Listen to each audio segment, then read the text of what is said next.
Bienvenue à ce cours en ligne sur le diagnostic et les soins des enfants vivant avec le VIH. Ce module contient de l'audio. Veuillez ajuster les paramètres de vos enceintes si nécessaire. Vous pouvez activer la présentation audio en cliquant sur l'icône audio située dans le coin inférieur gauche ou inférieur droit de chaque diapositive. Pour passer d'une diapositive à la suivante, cliquez sur la flèche de droite si vous êtes en mode diaporama. Vous pouvez également utiliser la fonction de réduction de page ou simplement ouvrir la diapositive recherchée. Cliquez sur la flèche de droite pour obtenir une description du cours en ligne et commencer le module. Ce module de formation est destiné aux personnes fournissant des services de dépistage et de prise en charge du VIH destinés à des enfants. Un enfant est ici défini par l'OMS comme étant âgé de moins de 10 ans. Après avoir terminé ce module, vous pourrez décrire quels nourrissons sont les plus exposés au risque d'infection par le VIH à la naissance et quels traitements prophylactiques antirétroviraux ils devraient recevoir, comprendre comment le VIH est diagnostiqué chez l'enfant, décrire quel traitement antirétroviral mettre en place chez l'enfant, définir les raisons de l'échec du schéma de traitement de première ligne chez l'enfant et savoir comment mettre en place l'un des schémas de deuxième ligne recommandés par l'Organisation mondiale de la santé, décrire les options d'alimentation du nourrisson dans un contexte où les risques de transmission du VIH sont existants. Vous comprendrez également les indications relatives à la prophylaxie au cotrimoxazole chez les nourrissons exposés au VIH et les principes concernant la délivrance différenciée des traitements de l'enfant. Ce module résume les recommandations formulées par l'Organisation mondiale de la santé dans les directives de 2016 sur l'utilisation des antirétroviraux pour traiter et prévenir l'infection par le VIH. Il prend également en compte les nouvelles recommandations pour les schémas thérapeutiques antirétroviraux de première et de deuxième ligne et intègre les recommandations récentes pour de meilleurs diagnostics précoces du VIH chez le nourrisson. Les données épidémiologiques sur le traitement pédiatrique du VIH proviennent du rapport de données de l'ONU-SIDA datant de 2018.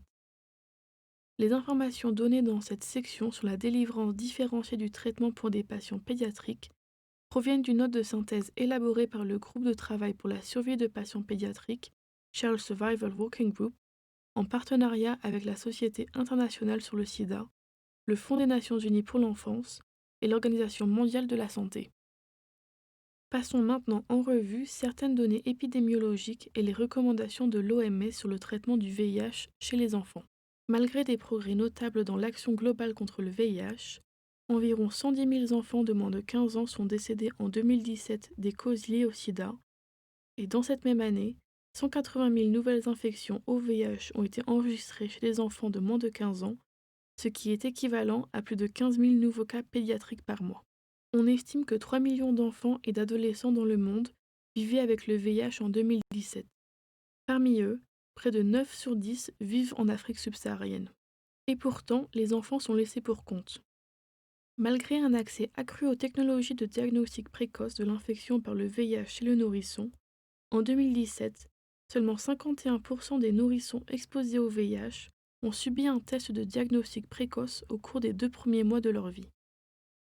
Malgré l'existence et la large disponibilité de plusieurs associations d'antirétroviraux à dose fixe adaptés aux enfants, le taux de couverture des traitements antirétroviraux chez les enfants est nettement inférieur à celui des adultes.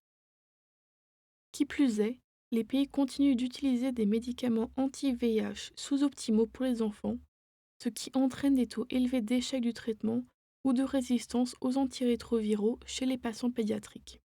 En décembre 2018, un dialogue au plus haut niveau sur le VIH pédiatrique s'est tenu au Vatican.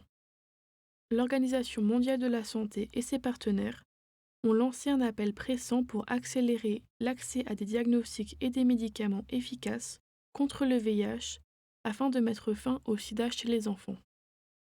L'Organisation mondiale de la santé recommande que les traitements destinés aux enfants soient mieux mis en œuvre à tous les niveaux du système de santé, y compris celui primaire, et par tous les prestataires de services liés à la délivrance de traitements antirétroviraux, plutôt que seulement par les spécialistes du VIH pour patients pédiatriques.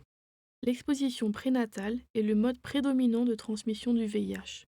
Les abus sexuels, la transfusion de sang et de produits sanguins contaminés et les blessures par piqûre d'aiguille contaminées sont considérés comme des modes de transmission très rares. Commençons par résumer les informations principales communiquées par l'OMS à propos du diagnostic de l'infection du VIH chez les nourrissons et les enfants. La mortalité au cours de la première année de vie étant si élevée chez les nourrissons infectés par le VIH et non traités, un dépistage précoce du VIH, un retour rapide des résultats et une mise en place rapide du traitement sont essentiels.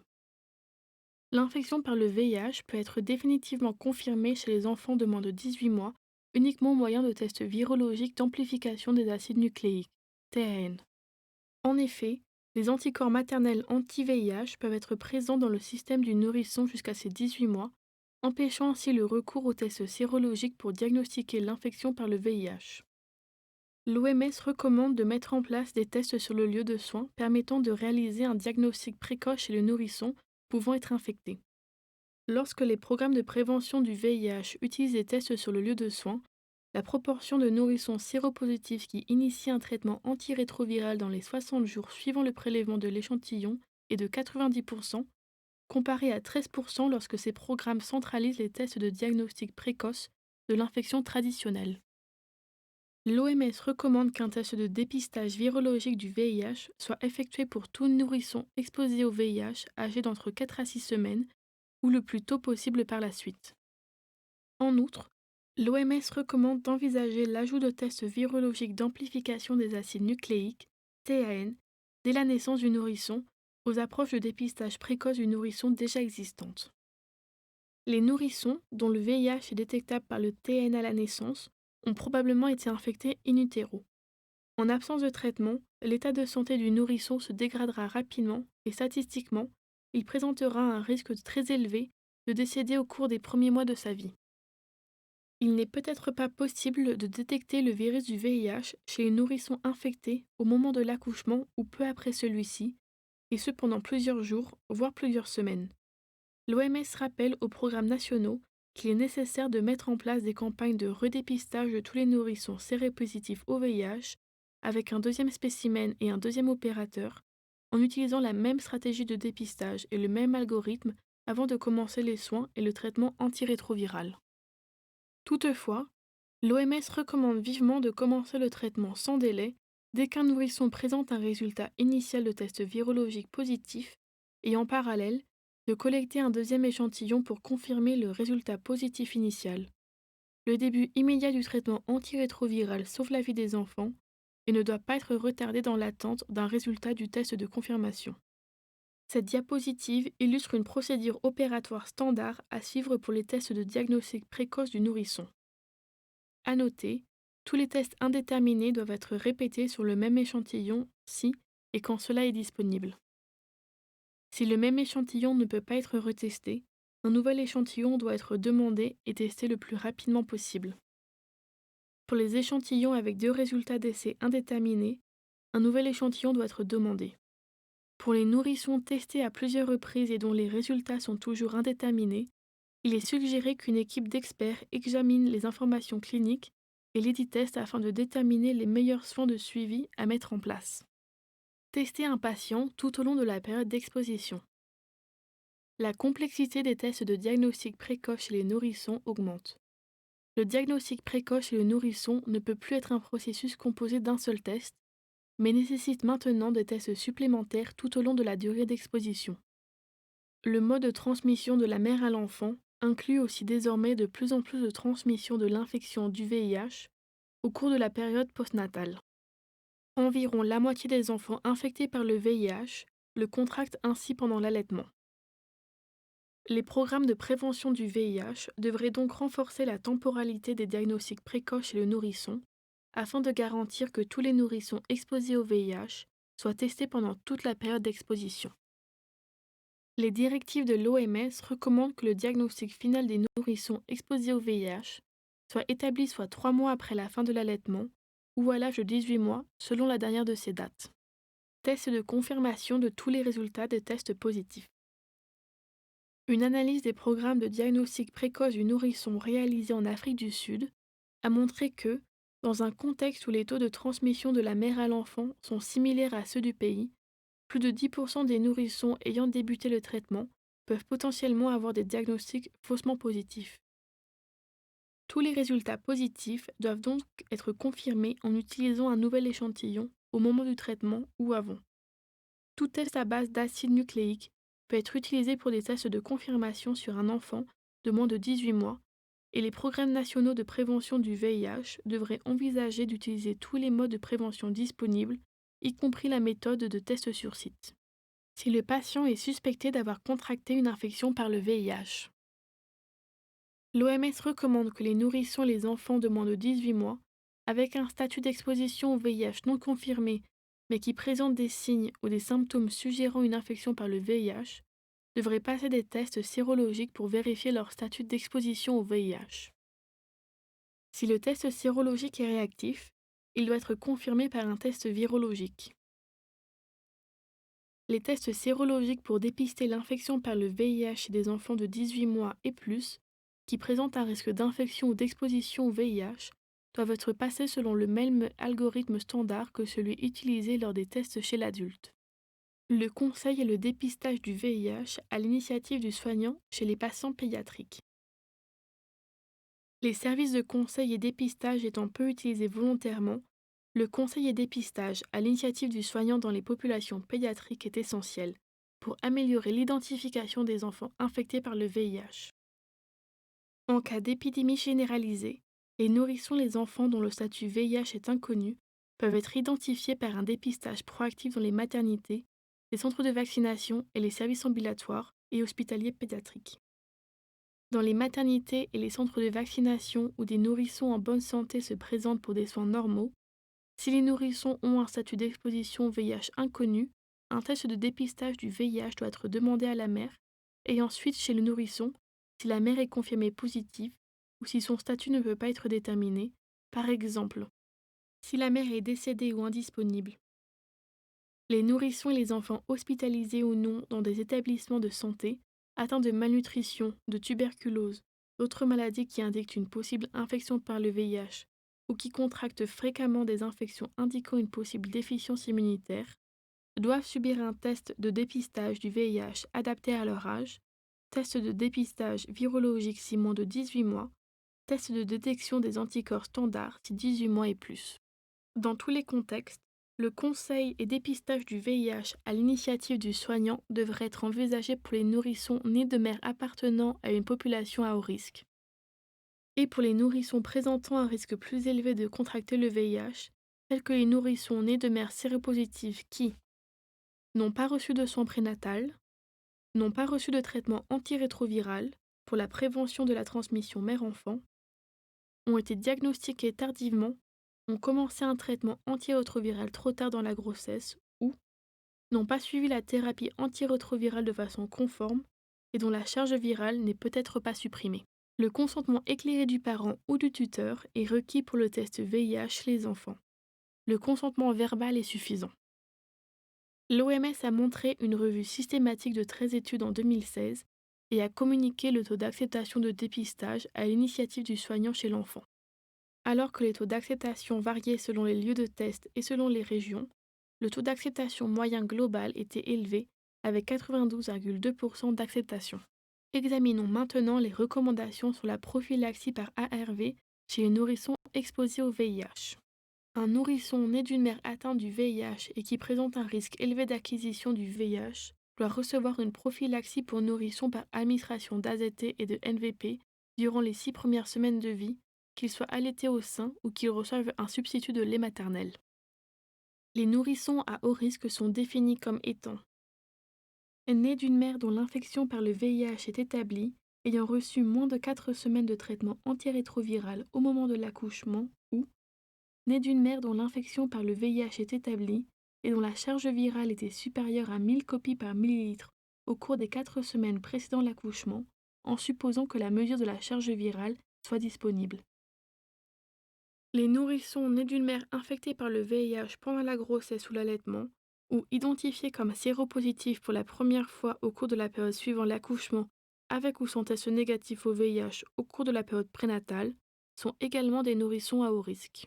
Un nourrisson allaité au sein et qui présente un risque élevé d'acquisition du VIH, y compris s'il est seulement identifié comme étant exposé au VIH durant la période suivant l'accouchement, doit continuer la prophylaxie pour nourrissons durant 6 semaines supplémentaires, ce qui porte la prophylaxie pour le nourrisson à 12 semaines au total, soit en utilisant l'association AZT et NVP, soit en administrant uniquement du NVP. Pour les nourrissons allaités au sein qui présentent un risque élevé de contracter le VIH, y compris les nourrissons identifiés pour la première fois comme étant exposés au VIH durant la période postnatale, il convient de poursuivre la prophylaxie du nourrisson pendant 6 semaines supplémentaires, pour un total de 12 semaines de prophylaxie antirétrovirale, soit en utilisant l'association AZT et névirapine, soit en administrant uniquement la névirapine. Les nourrissons de mère qui suivent un traitement antirétroviral et qui allaitent devraient recevoir 6 semaines de prophylaxie ARV pour nourrissons avec névirapine une fois par jour. Si les nourrissons reçoivent une alimentation de substitution, ils devraient recevoir 4 à 6 semaines de prophylaxie ARV pour nourrissons avec de la névirapine une fois par jour ou de l'AZT 2 fois par jour. La prochaine section de ce module couvrira quand commencer le traitement antirétroviral chez les enfants infectés par le VIH et par quel schéma thérapeutique commencer. Les nourrissons et jeunes enfants vivant avec le VIH sont exposés à des risques exceptionnellement élevés. Jusqu'à 52% des enfants nés avec le VIH décèdent avant l'âge de 2 ans en l'absence de toute intervention. Dans le cadre de la politique Traiter tout le monde, l'OMS recommande l'instauration du traitement antirétroviral chez tous les enfants vivant avec le VIH, indépendamment du stade clinique de la maladie ou du taux de CD4.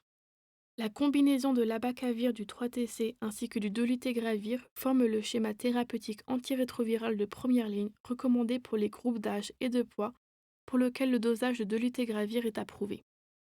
Les schémas thérapeutiques antirétroviraux alternatifs pour enfants sont l'abacavir plus du 3-TC avec soit du lopinavir rehaussé au ritonavir, soit du raltegravir.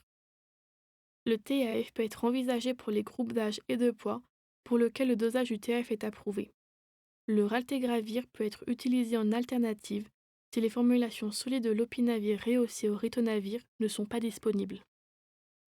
Des schémas thérapeutiques antirétroviraux alternatifs, dans des situations spéciales où d'autres formulations adaptées à l'âge ne sont pas disponibles, sont répertoriés dans la dernière colonne du tableau. Notez que l'efavirenz ne doit pas être utilisé chez les enfants de moins de 3 ans. Pour les nouveau-nés, le schéma thérapeutique antirétroviral de première ligne de préférence et l'AZT plus 3-TC plus le raltegravir. Si le raltegravir n'est pas disponible, la névirapine et le lopinavir rehaussé au ritonavir constituent des alternatives. Les nouveau-nés qui commencent un TAR avec un schéma à base de raltegravir doivent passer le plus tôt possible à une formulation solide rehaussée au lopinavir ou ritonavir. Le sirop ou les granules de lopinavir-ritonavir peuvent être utilisés si le traitement commence après l'âge de 2 semaines. L'utilisation des ARV en classe d'inhibiteurs de l'intégrase chez les enfants. Des études ont évalué la sécurité et l'efficacité du dolutegravir et du raltegravir chez les enfants. L'augmentation du taux de résistance pré-traitement aux antirétroviraux de la classe des INNTI a été documentée dans les pays à revenus faibles ou intermédiaires. L'OMS recommande aux pays présentant un taux de résistance pré-traitement à l'efavirenz ou à la névirapine égal ou supérieur à 10%, de recourir de préférence à des traitements aux inhibiteurs de l'intégrase pour schéma thérapeutique de première intention. Le dolutegravir a été approuvé pour les enfants de plus de 6 ans et l'utilisation depuis la naissance est désormais approuvée pour le raltegravir, ce qui offre des options supplémentaires aux nouveau-nés et aux enfants vivant avec le VIH.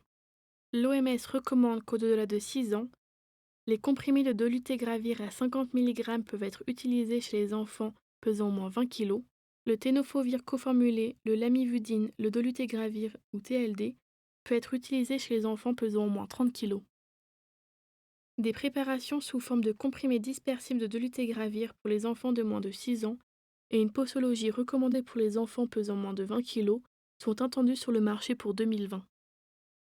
Pour les enfants pour lesquels la posologie approuvée de dolutegravir n'est pas disponible, le raltegravir est considéré comme un inhibiteur efficace de l'intégrase et est approuvé pour une utilisation chez les nourrissons dès la naissance. Le raltegravir réduit avec succès la charge virale chez les nourrissons hautement virémiques et est sans danger et bien toléré chez les nouveau-nés et les nourrissons à haut risque d'infection par le VIH.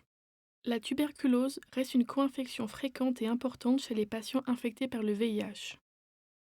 Il est recommandé pour les nourrissons et les enfants de moins de 3 ans qui développent une tuberculose pendant un traitement antirétroviral contenant de la névirapine ou du lopinavir rehaussé par du ritonavir de passer à un traitement à l'abacavir plus 3-TC plus AZT. Une fois le traitement antituberculeux terminé, ce schéma de traitement devrait être arrêté et le schéma initial devrait être recommencé. Le prochain sujet que nous aborderons dans ce module est l'échec de traitement de première ligne et la mise en place d'un schéma de traitement antirétroviral de deuxième ligne pour les enfants. Pour commencer, nous examinerons les recommandations de l'OMS pour le suivi de la réponse d'un patient à un traitement antirétroviral et les méthodes pour diagnostiquer l'échec du traitement. La mesure de la charge virale est la méthode de suivi privilégiée pour faire le diagnostic et pour confirmer l'échec du TAR. Un suivi régulier de la charge virale peut être effectué à 6 mois, 12 mois, puis tous les 12 mois par la suite si le patient est stable sous TAR. Dans les situations où un suivi régulier de la charge virale est possible, les tests de dénombrement des cellules CD4 peuvent être interrompus chez les enfants stables sous TAR et qui présentent une suppression de la charge virale. L'échec du traitement sur le plan virologique se définit par une charge virale détectable de façon constante et supérieure à 1000 copies par millilitre, sur la base de 2 mesures réalisées à 3 mois d'intervalle avec soutien à l'observance, au moins 6 mois après la mise en route d'un nouveau schéma TAR. Des spécimens de taches de sang séchées issus d'un prélèvement de sang capillaire ou veineux total peuvent être utilisés pour mesurer la charge virale VIH. Un seuil de référence de 1000 copies par millilitre peut être utilisé pour déterminer l'échec sur le plan virologique lorsque l'on utilise des spécimens de taches de sang séchées, conformément à ce qui a été défini par les tests dérivés du plasma. Ce tableau résume les options pour les schémas thérapeutiques antirétroviraux de première, deuxième et troisième ligne chez les enfants. Veuillez prendre quelques instants pour passer en revue le tableau et les mises en garde qui y figurent. Les enfants ne répondant pas à un traitement de première ligne basé sur le DTG doivent recevoir 2 NRTI, plus de l'atazanavir rehaussé ou du lopinavir rehaussé en traitement de deuxième ligne. L'atazanavir rehaussé est recommandé comme alternative au lopinavir rehaussé chez les enfants de plus de 3 mois, mais au moment d'envisager ce schéma thérapeutique, il faut prendre en compte la disponibilité limitée de dosage adapté aux enfants de moins de 6 ans, l'absence d'une formulation en dose fixe et la nécessité d'administrer le ritonavir séparément.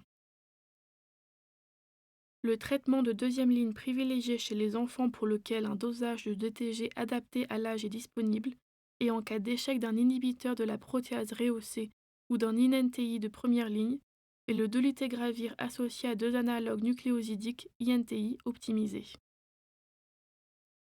Chez les enfants pour lesquels un dosage de DTG adapté à l'âge n'est pas disponible et qui ne répondent pas à un schéma de première ligne basé sur un IP, le raltegravir associé à 2 INTI doit rester le schéma privilégié de deuxième intention.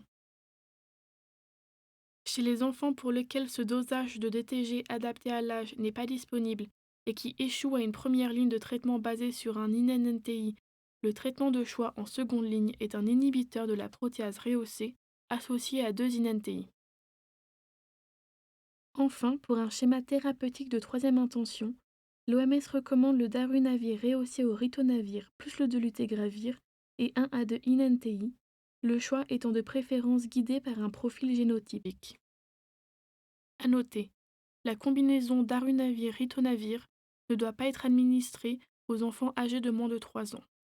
Et, lorsque le dolutegravir dans le traitement antirétroviral de troisième ligne suit l'utilisation antérieure d'un inhibiteur d'intégrase, le dolutegravir doit être administré 2 fois par jour. Nous allons maintenant passer aux recommandations de l'OMS pour l'allaitement au sein dans un contexte de risque élevé de transmission du VIH. L'OMS recommande aux autorités sanitaires nationales ou sous-nationales de décider si les services de santé vont principalement conseiller et aider les mères vivant avec le VIH à allaiter et à recevoir des traitements antirétroviraux ou à éviter tout allaitement. Dans les contextes où les autorités nationales ont décidé que les services de santé maternelle et infantile encourageront et soutiendront principalement les interventions en matière d'allaitement et de traitement antirétroviral, car cela aura été défini comme la stratégie qui offrira aux enfants exposés au VIH de plus grandes chances de survie, les mères devraient allaiter exclusivement leurs enfants pendant les 6 premiers mois de leur vie, puis introduire encore des aliments complémentaires appropriés et continuer à allaiter pendant les 12 prochains mois.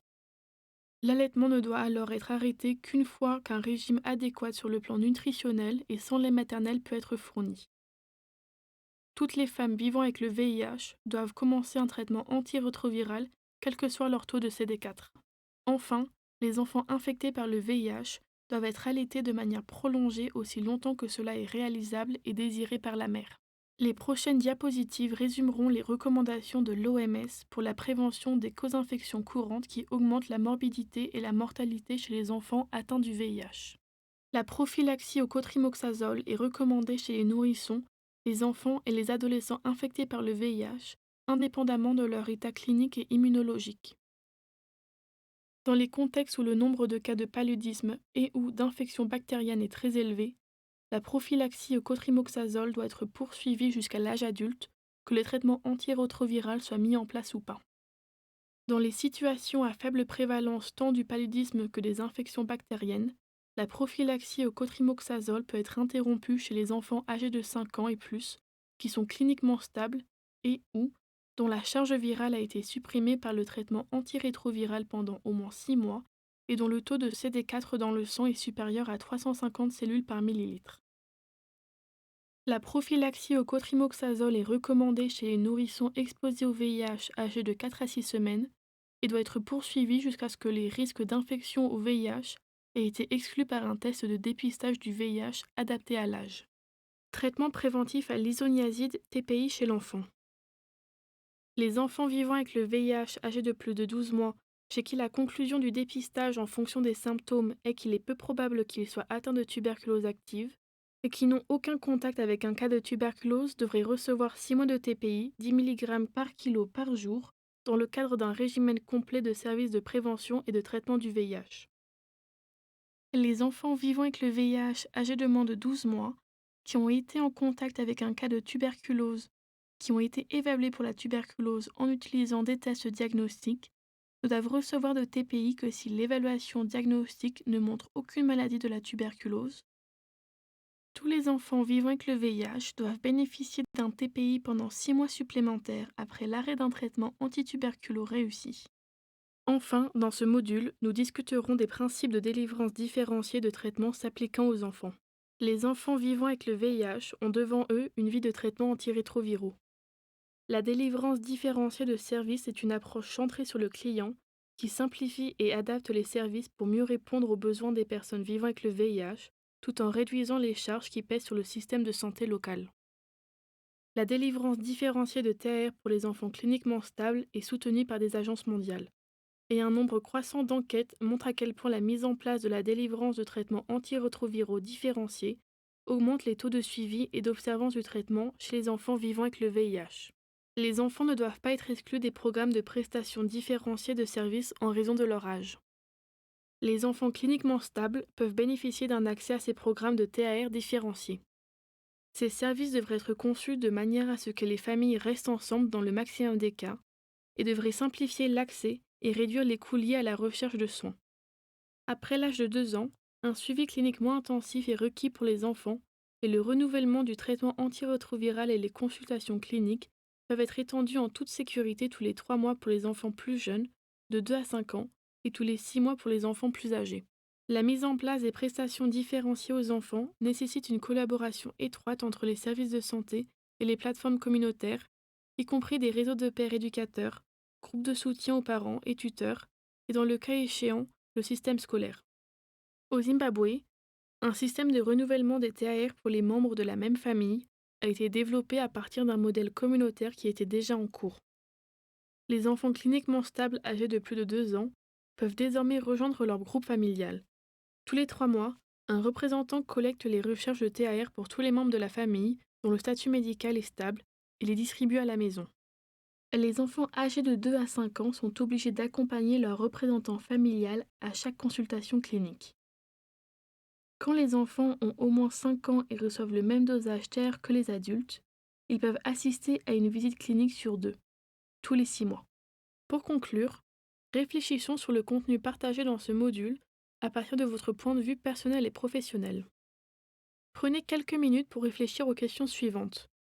Comment pouvons-nous améliorer de manière proactive l'identification des enfants infectés par le VIH? Quels nourrissons et enfants courent un risque plus élevé d'être infectés par le VIH? Qu'entendons-nous par test de dépistage du VIH adapté à l'âge? Quand faut-il débuter un TAR chez les nourrissons et les enfants séropositifs? Qu'est-ce que la prophylaxie antirétrovirale et pourquoi est-ce important?